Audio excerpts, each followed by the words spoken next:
Well, our stay at the top of the table did not last too long. PSG remembered their PSG, and Bastia kind of remembered it was Bastia. PSG is now 10 points ahead of us, but that's not the story today. The story today is the January transfer window and how much of a pain it was, and then a double live come today as we face Juve in the first of our Champions League games, and then a game with the aforementioned PSG. If we win, we're still 7 points behind them, but we're going to give it the old college try. My name's FM19, and this is the Return of Gloria with SC Bastia, episode 91.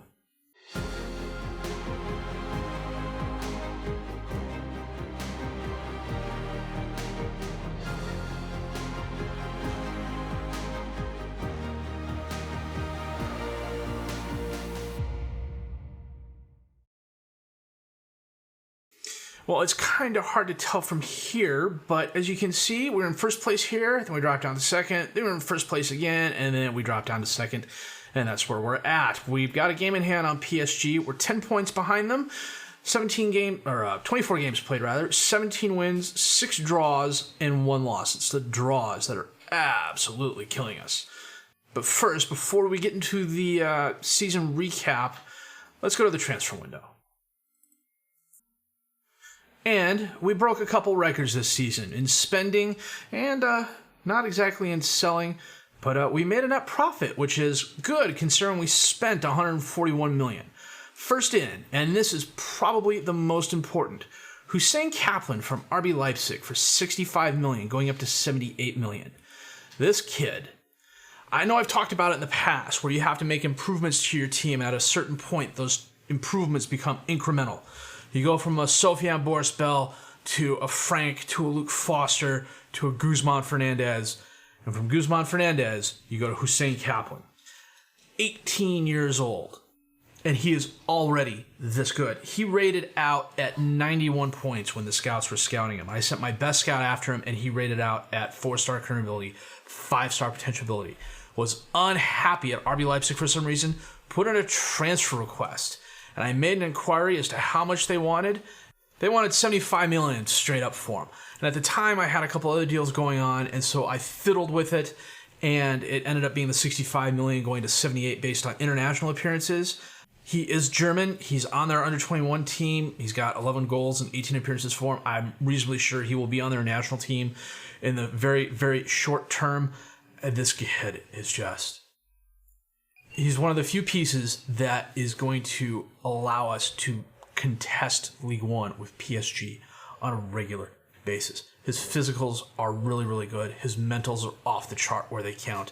His technicals, 18 finishing, 18 heading, 17 technique, 14 penalty taking, 13 long shots. His jumping reaches 18 as well. He's a complete forward, but I could probably play him as a target man if I wanted to. He's pairing up top with Bastion.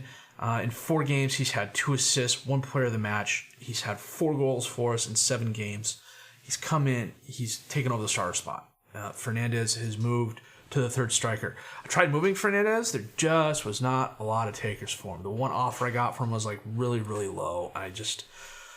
And with Valet getting injured and Malanga going out on loan, which I will go on over here, Fernandez is staying with the team long term. We needed some help on the defensive back line, so I brought in Javi Rodriguez from Barcelona, defensive center back, can also play defensive left back, 3-star current ability, 4-star potential ability. Very good physicals. The mentals are nice where they count. The technicals are great where they count. The 16 heading, 16 marking. 13 tackling's probably been on the low side for this level of competition, but it's not on that low.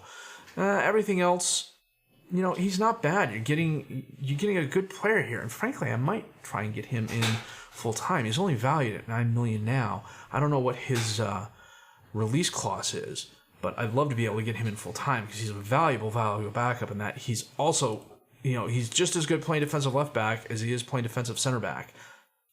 I wasn't happy with my depth on the defensive back line, and Nikola Ivanov from PSG had put in a transfer request. He was unhappy. He wanted a new contract. PSG didn't give it to him. I made an offer for him, and they jumped on it. Really good physicals, really good mentals. The 17 decision making, 16 determination. The positioning is nice as well. 13 marking, 15 tackling. The heading is a bit on the low side for this level of competition. Maybe. I mean, you're kind of getting to a point where How much better is 13 than 12? If it was 15 or 16, then yeah, it's probably a market improvement. But, 6'3", 187 pounds, knocks ball past the opponent, stays back his all time, doesn't dive into tackles, refrains from taking long shots. Central defender on cover, just an absolute stalwart in the center of the field. Comes on as part of the defensive center back rotation. Got him for $32 million or $32.5 million, going up to $37 million based on appearances. And then a couple of free players, and then some players my scouts found. Idrissa Duke, I found last year, actually. Defensive midfielder, 1-star current ability, 2.5-star, 3.5-star potential ability. I think the 3.5-star is a bit misleading, though. Defensive midfielder, plays ball-winning midfielder.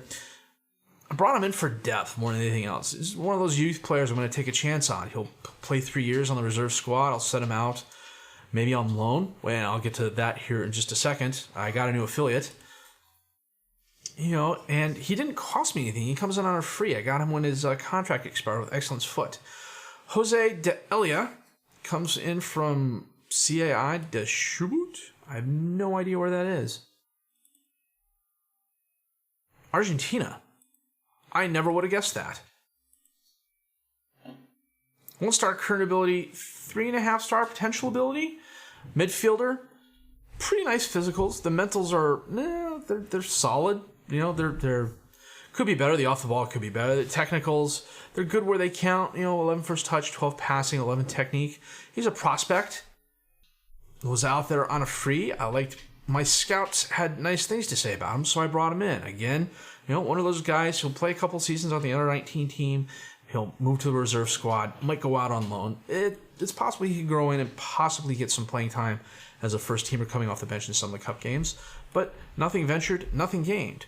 Sheikh Faye comes to us from Dakar Sacré-Cœur in Senegal. My scout in Africa found him. 1.5-star current ability, 3.5-star potential ability, defensive center back. I got him based on a couple of things. His 16 jumping reach, his positioning and teamwork, his marking, and his tackling. He's this good at 18. He can only get better. I think this is one of those situations where 3.5 stars is actually going to be very, very good. Again, part of the youth plan. Stick him on the under-19s, take him into the under-23s, under-21 rather, send him out on loan. Got himself a leg injury. He comes back in about 2 weeks. One of the other things I liked about him is that he's already pretty competent at playing defensive left and defensive right back. And then last but not least, Roland Kasasa from CNFF, which is in the Congo. I wonder if that's not like a developmental school or something like that. Anyhow, my scout in Africa found him. Again, defensive center back, 1.5-star current ability, 3-star potential ability? So just ignore the down arrows. It's FM being FM. The 17 bravery stood out to me, as did the 17 teamwork, 14 marking, 12 tackling. He's a project, and I'll be the first to admit it. Again, same plan as the others. Here on a youngster contract, we'll get some playing time on the under-19s, then the reserves, maybe go out on loan once or twice. I didn't exactly spend a lot of money on either one of these guys. Faye cost me $180,000. Kasasa cost me $52,000. I made inquiries for both of them. They were both within the 6 months of their contracts expiring. And that's what I had to pay to get them both out of those contracts to come here. And frankly, I'm okay with that because budget-wise, despite the fact our board says we don't have enough money to purchase the ground last year, yes, I'm still bitter over that, we got 80 million euros in the bank. And frankly, at this point, 180,000 of those euros is a drop in the bucket. Now, 8 years ago in this save, you wouldn't have seen me saying that. I would have been making these moves. I would have been freeze all over the place. On the outs, Beleni Malangu went to Toulouse on loan. Carlos Vinicius, Auxerre on loan. Veli Siliak went to Kazimpasa, which I want to say is in Turkey. He wasn't getting any playing time here. He wasn't really developing here. Kazimpasa made an unsolicited offer for him, and I jumped all over it because, frankly, it's about what I expected to get from him had I put him out there on loan. Matthias Correa. This was interesting. Inter made an unsolicited offer for him for a loan, and I said no. And he got upset. He really wanted to go there. And he was wanted by Inter and a couple other teams in Serie A. I went back, And Inter made another loan for him, but they put on a future transfer fee of like $17.5 million. They absolutely lowballed me on it. And as you can see, it says he's worth 39. But he really wanted to go there, and I'm not quite sure why. He was getting a lot of playing time here, and he was developing into a really good defensive left back, attacking midfielder on the left, which is what I brought him in for. So they came back, they're paying 49,000 euros of his salary, and they lowballed me on the optional future fee again, and I got them up to essentially it's 25 million euros. And for a guy I paid 22.5, once you take into account his salary and everything like that, yeah, I'm losing money on that, but I don't know why. For some reason, he just did not want to be here anymore. And frankly, I don't need players like that on my team. And I can't imagine why Juve wouldn't take him. On the other hand, we'll be seeing him in the game here shortly. So, or no, he went to Inter. God, why did I think he went to Juve? Because Juve was one of the other teams interested in him, but they didn't make an offer for him. Mori Bamba wasn't getting enough playing time here. He made a request for transfer. Victoria Pilsen jumped over him. 4.6 million going to 5.5 based on appearances. Nuno Teixeira was a defensive center back who I brought in as part of the rotation and just wasn't happy with the amount of playing time he got here. He said he wanted more playing time. I put him out there. I said, if I get a reasonable offer for you, you can go. And Montpellier picked him up for 2.6 million going to 3.3 based on appearances. Jose Ramon Martinez was upset he wasn't getting a lot of playing time with both Celiac and Ayrton here. I could understand that. I told him I'd try and find him. I told him I would get him starts in the cup games. He said that wasn't enough. I said, okay, I'll put you out on loan. And Villarreal snapped him up, and they're paying 100% of his salary. Stefano Stridi came to me and also said he wasn't happy with the amount of playing time he was getting, and so he went to Metz on loan, our bestest buddies, Metz. So, as you can see, 141 million spent. The Hussein Kaplan transfer was the highest in club history. 160 million coming in. Budget-wise, we're still doing really good. We still got 31 million euros in the transfer budget, and we've got 400,000 euros to play with in the payroll budget if we wanted to. The scouting budget's doing fine.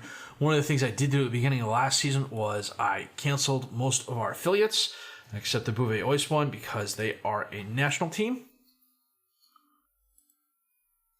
I found a lot of my players had no desire to go to the team that was in the National 3 or the team that was in the National 2, and it made no sense to keep paying those guys money when I didn't have anybody going there. The team we picked up was Troyes, who are in League 2. If they get promoted, we're going to lose the affiliation. And that's a risk I'm willing to take. I don't know that they're going to get promoted. It's going to be close. They were League 1 for a while. They went back down. They're playing it close, but we'll have to wait and see. Schedule-wise. Well, St. Etienne was a 19th ranked team in the league when we played them, and we drew 2-2. We were then home against Angers, and we absolutely thumped them 5-0. Ruiz a goal, Macon a goal, Guzman Fernandez a brace of goals, one of which was an FM goal in the 92nd minute, Gravenberch a goal in the 75th minute. We just absolutely dominated them from beginning to end. We had a friendly with Eintracht Frankfurt at the end of the year. This was nice. It kept the guys a little bit healthy and a little bit involved. Fernandez a goal, Pichon a goal, Tomasi a goal. I thought they'd put their best 11 on the field, and I'll be honest with you, I'm not quite sure they did, but we made a decent amount of money off of it. We got January started by losing to St. Etienne in the French Cup 9th round in extra time. And by all rights, this was not a game we should have won. Adeganya scored in the 15th minute. Tomasi equalized in the 47th minute. Pires put them ahead in the 54th minute. Adeganya tacked on his second goal in the 84th minute to put them up 3-1. Fernandez got an extra time goal in the 92nd minute. And then Kaplan got an extra time goal in the 94th minute. And we were tied. And then Molo got a goal in the 103rd minute. Mercurio equalized in the 116th minute. And then Adeganya scored his hat trick in the 117th minute. And I don't know what was going on with this game here. And they're not a very good team. As you can see, a lot of their guys had not so very good games. Gresh Angelini is starting for them now, was on a 6-3. Belgium was on a 6-4. Masoudi was on a 6-6 before he left. Kwame was on a 6-6. But they got the goals when they needed them. And frankly, my defense wasn't anywhere near as good or equal to the task either. Orlov ended up on a 6-6. Flores was a 6-5. Morales and Zhang and Sessignon were 6-4, 6-7, 6-4. It was just an all-around crappy game. And the board was mad at us because, I told them we'd go farther. And this is like the 5th or 6th year we've lost in the 9th round to a team that we probably should have beat. If I go to the match stats here, 19 shots, 13 on target. We had 29 shots, 14 on target, and a slight possession advantage. Couldn't do anything with it. It was just frustrating. We redeemed ourselves by beating Monaco 3-1 in the Coup de League quarterfinal. Kaplan, his second goal for us, a penalty kick in the 38th minute, Correa goal in the 58th minute, Gravenbercher goal in the 78th minute. And then came the run of games that just absolutely stunk. We drew with Rennes 0-0. Granted, the game was 3 days after the Monaco game. The squad was tired. And then we had a week's worth of rest, and we're playing Lens, who are a decent team. They're challenging for top 6 in the league, and we drew with them 1-1. Kaplan got his first official League One goal. We were then away at Lyon in the Coup de League semifinal, and we lost 2-0. This was a game we didn't show up for. They had 17 shots, 12 on target. We had 10 shots, 4 on target. Fernandez was injured in the 55th minute.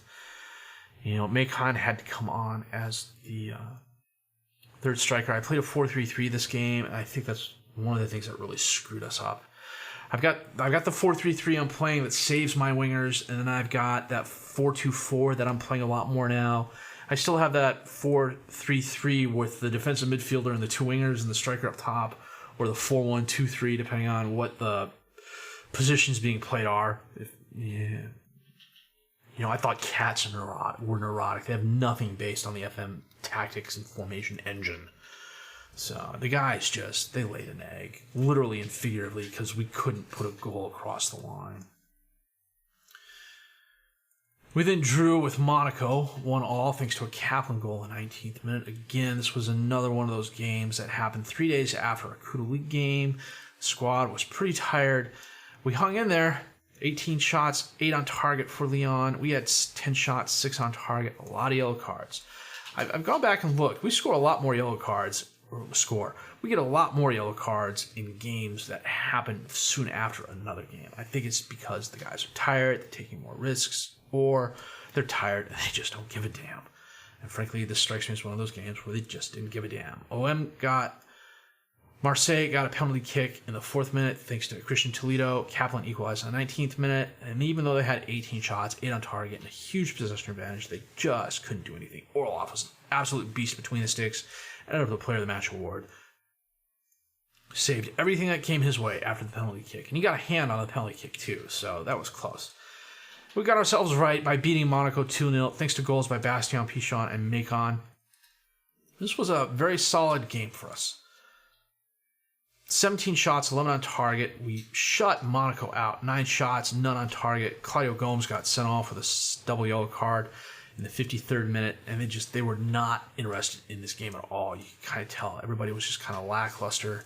Knops did not have a good game, despite what the 6-9 says. The defensive back line was just absolutely horrible. And then, they had a performance that we had in various games throughout the seasons when we were just coming off another game close by, and they just weren't interested. Pellegrini had a couple of nice chances, but he also had some mistakes that aren't being shown here that ended with him on a 6-4. Rocha ended up on a 6-2. We dominated them from beginning to end, and it showed. And today, that leads us to our first match with Juve in the Champions League knockout round first leg. We're playing them at home, and then we're home against PSG. So I'm going to check the best 11, set the reserves, and we're going to come back for the match against Juve in just a bit.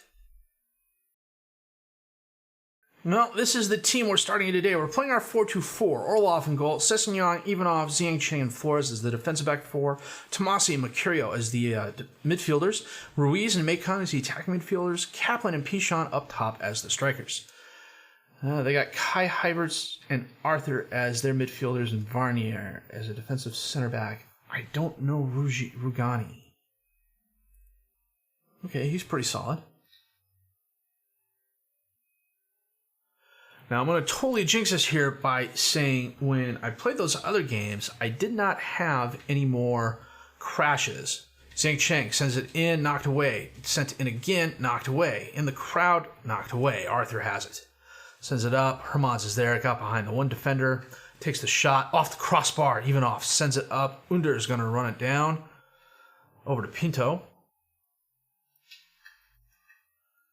Drives left. Tries crossing it in. Bounces it off a Bastia player. I can tell I'm going to have to move some stuff up because I was on my laptop and not my second monitor, so everything's a bit moved around. Nice save by Orlov.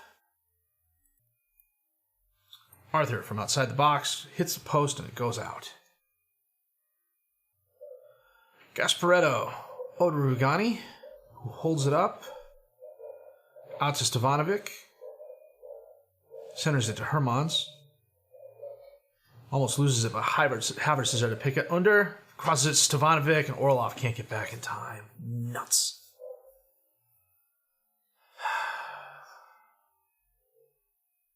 Some good ball movement by Juve.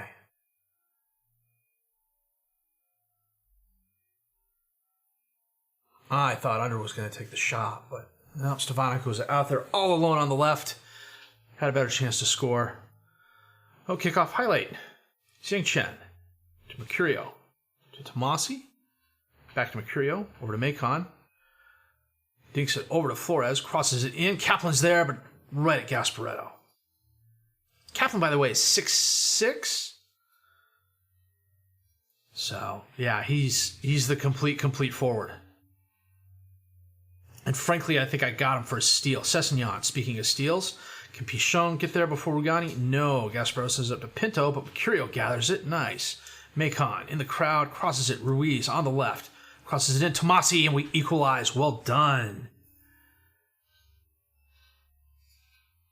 We'll check out Kaplan's attributes at the half, because I could spend a lot more time talking about him. Nice. First touch by Ruiz. Tomasi in the crowd. Well done.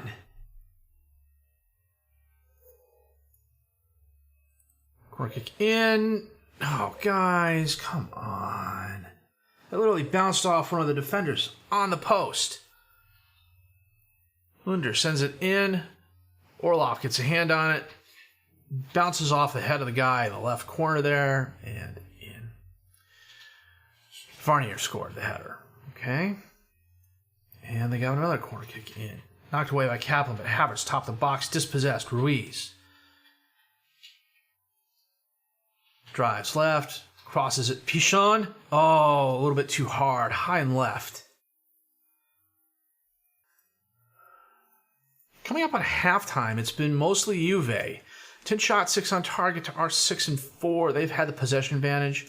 They're not nearly as match fit as they could be. Let's check out Kaplan here real quick. Oh, 6'6", 205 pounds. Model citizen. Very strong right foot, reasonable left foot. Came up through the RB Leipzig youth system. 16 goals in 34 games for him the first year he started. 10 goals in 17 games this year. And he wasn't happy. And he was transfer listed by request. For as high as he was grading out, you're talking 4-star current ability, 5-star potential ability for 65 million. I mean, there's easily players going for 110, 120, 130 million euros. So, yeah, definitely. Like I said, he is one of the cogs in the machine that is going to get us beyond PSG. But first, we got to get past Juve. Doesn't seem to be bothering, though. We're coming up on 60 minutes with no highlights. I'm not going to make any changes this yet. Encourage the guys here. Under to Havertz. Over to Stevanovic. Takes the shot off the crossbar. Hermans is there. Orlov, a nice save. Corner kick in for Juve. Under. Macon knocks away, goes right to Pinto, though. And the highlight ends. Why does FM do that? Corner kick in for us. Tomasi, short kick to Ruiz. Back to Tomasi. Loses it. Out into space. Ivanov should run it down. Probably going to send it back. No, this is over to Zhang Cheng. Up to Tomasi. Over to Ruiz. Drives forward. Crosses to Mercurio. Top of the box. Bounces off a Juve player. Tomasi again. Over to Ruiz. Kaplan centers it to Pichon, and we equalize. Bastian's 16th goal of the season. He is everything he's turning into everything I hope he would be. I think of the long son of an absolute mother.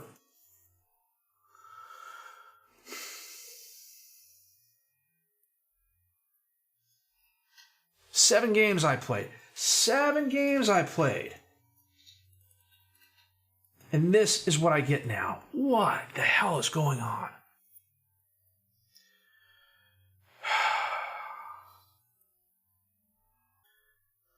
Well, this is the result after the replay. I didn't record it because, frankly, I was afraid it would crash again.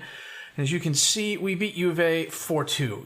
Kaplan goal in the 28th minute, Tomasi a goal in the 34th minute, Bastia a brace of goals in the 46th and 72nd minute. Juve got 2 on the board thanks to a penalty kick by Arthur in the 54th minute, and then Under had a goal in the 60th minute. I'm not happy about it. I should be. I mean, we beat them 4-2, but the fact that I'm just deathly afraid of the game crashing on me now is just annoying as hell. I did start a new thread on the technical support forum. I don't know what happened to my old post.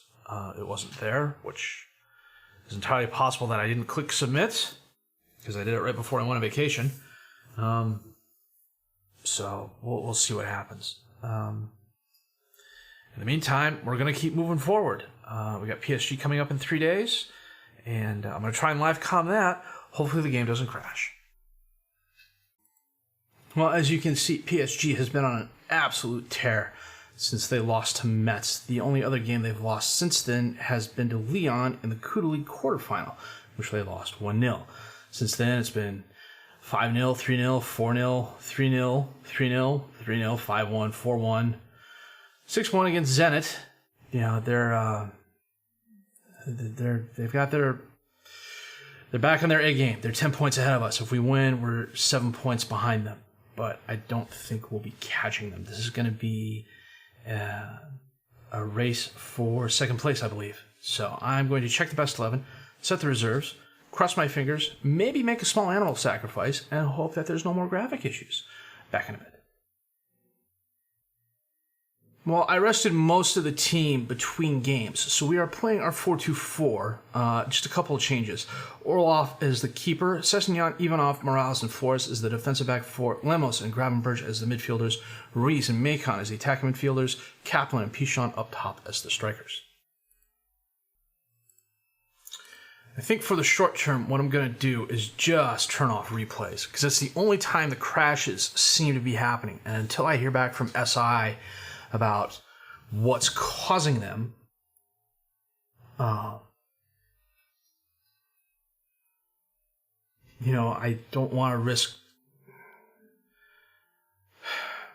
It's just, I can't really put it into words. It's stupid. It should have been figured out by now. I should have been able to figure it out by now.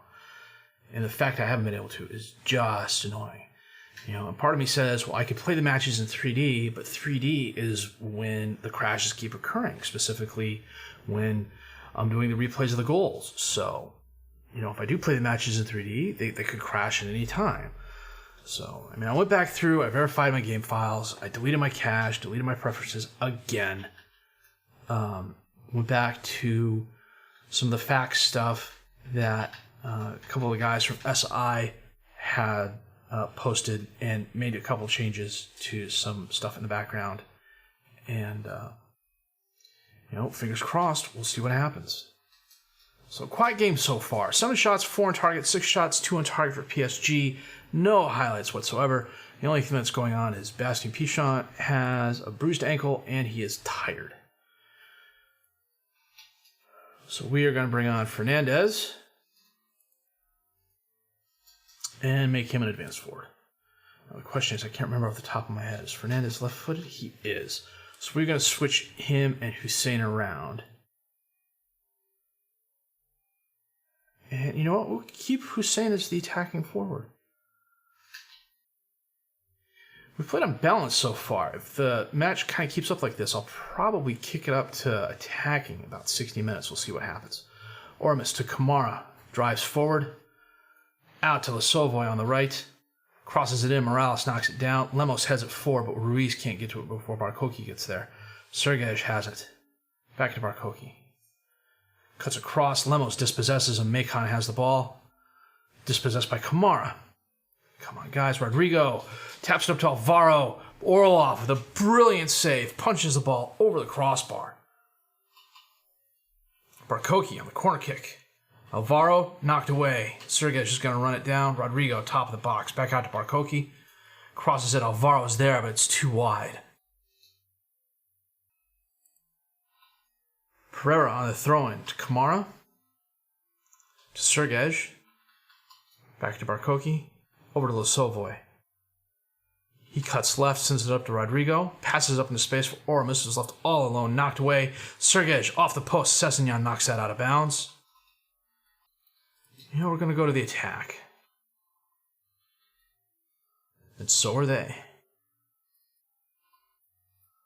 Ormus on the throw-in. Gravenberch steps in front of it, but he can't control it. Olivier has the ball now. Almost loses it. Dispossessed by Macon, but it goes right to Barkoki. Lesovoy, top of the box. Back out to Olivier. Drives right. Almost dispossessed. Stops. Turns around. Sends it back to Barkoki. Over to Mora, top of the box. He cuts left. And he's fouled. I've got music for this.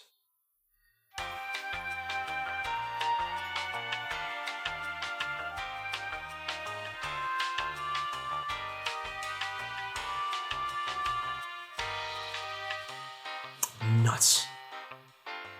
Okay, after this, we're going to make a couple changes. Come on, Orlov. Who's taking this? Rodrigo. And he totally totally out-dekes Orlov.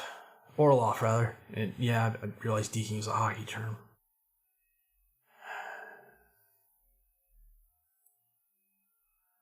Rodriguez is going to come on for Sessignon. Tomasi is going to come on for Lemos, who's not having a good game. We're going to save our last sub for now. Rodriguez knocks the ball out. Pereira's going to run it down. Out to Ormus. Centers it. Oh, he sends it across the field. Olivier, who almost loses it. Lesovoy turns and shoots and scores. Come on, guys. We've been the better team than them, too, from a attributes point of view. Orlov, over to Morales. To Gravenberch. To Flores. I turn on the very attacking and they're very deliberate now.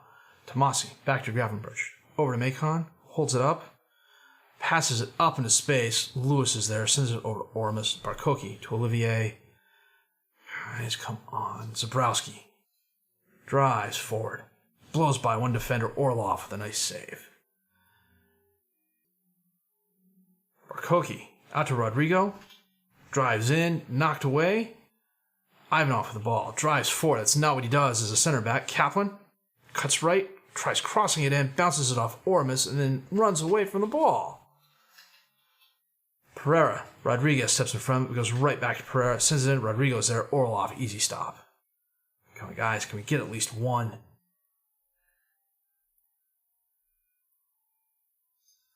Long pass towards Kaplan, who gets it.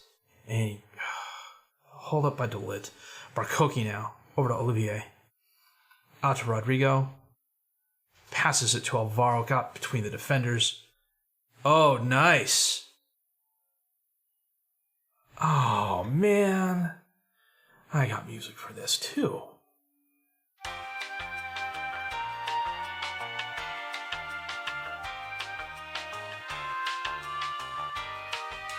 Ah, well done. Nice, good slide tackle by Pereira. So Orlov has the ball, and we got 5 minutes of extra time. Looks like we are going to get shut out. Louis from the halfway line. Barkoki over to Olivier. Drives forward. Ivanov up to Fernandez. Passes it up. Ormus is going to get there before Hussein does. Becker out towards Zabrowski, who goes for the header but loses it. Rodriguez runs the ball down. Over to Gravenberch, to Tomasi. Long pass towards Macon. Cuts inside. Dispossessed. Mora has it, and that is the game.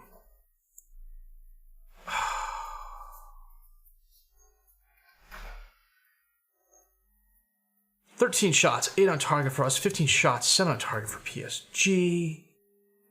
Flores a subpar game. Rodriguez, not so much. Fernandez a subpar game. And that's after he came on for Pichon. Lemos, Sessegnon, Pichon all had subpar games. Just. Our saving grace is we got 6 days between this and the Nice game, and now we're 2 points behind Monaco with a game in hand. So it's definitely a race for second place because we're 7 points ahead of Lens. Poor finishing costs us dearly. We lost the Lyon reserves. I haven't been tinkering. It's been the 4-2-4 for the longest time now. Good grief. Send the assistant to the press conference. Take a look at what's coming up. So it's going to be Juve and Lyon. So, we got a good chance against Juve, thanks to the 4 goals we scored against them on the replay. Although they did get 2 away goals, so if they shut us out and score 2, they win. So it should be a good match. We're going to play that on the 2D with no replays and see what happens. So, fingers crossed, we'll hear something back from SI about the crashes. Maybe it's something to do with my NVIDIA settings. Maybe I screwed something up there. I'm positive whatever is going on is entirely my fault. And for that, I apologize. So, on the other hand, it was a good match against Juve until the game crashed. We fought back to claw the draw back. I think we had a good chance of winning. That's why I'm not too upset about it. Honestly, it's the first time I replayed that. It came back with a 4-2 victory. You know, I didn't want to sit there and constantly replay it to try and get the draw.